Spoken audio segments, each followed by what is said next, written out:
ঠিক এভাবে যদি চিংড়ি মাছ ভুনা রেসিপিটা তৈরি করেন তাহলে একটাও বাদ থাকবে না পাতিলের মধ্যে, গ্যারান্টি সহকারে বলতে পারি। এখানে আমি হাফ কেজি চিংড়ি মাছ নিয়ে নিয়েছি, ভালো করে কেটে ধুয়ে পানি জড়িয়েছি। এখন পরিমাণ মতো লবণ, হলুদের গুঁড়া, মরিচের গুঁড়া এবং দিয়ে দিব একটু জিরা ধনিয়ার গুঁড়া, সাথে দিয়ে দিব 1 চামচ রসুনের পেস্ট, 1 চামচ আদা পেস্ট। ব্যাস এতটুকুই মশলা দিয়ে আমি ভালো করে মেখে ম্যারিনেট করে আমি ডিপ ফ্রিজে সংরক্ষণ করব একদিনের জন্য, মানে 24 ঘন্টার জন্য। 24 ঘন্টা ফেরতেই আমি এই চিংড়ি মাছগুলা ফ্রিজ থেকে নামিয়ে নিব। তারপর চুলার এক পাশে আমি কড়াইতে চিংড়ি মাছগুলা ভাজি করব, আরেক পাশে আমি বেশি করে পেঁয়াজ, টমেটো এবং কাঁচামরিচ কুচি দিয়ে সেগুলোও ভেজে নিব।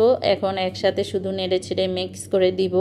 তারপর আমি বেশ খানিকটা ধনেপাতা দিয়ে নামিয়ে নিব। তারপর গরম গরম ভাতের সাথে সার্ভ করে দিব। বিশ্বাস করেন এই রেসিপিটা যদি গরম ভাতের সাথে থাকে তাহলে আর কিছুই লাগে না। সবাই চেটে পুটে একটা রেসিপি দিয়ে ভাত সব শেষ করবে গাইস। আমার এই রেসিপিটি কেমন লেগেছে তা কমেন্টে জানাবেন। ভিডিও ভালো লাগলে শেয়ার করে পাশে থাকবেন।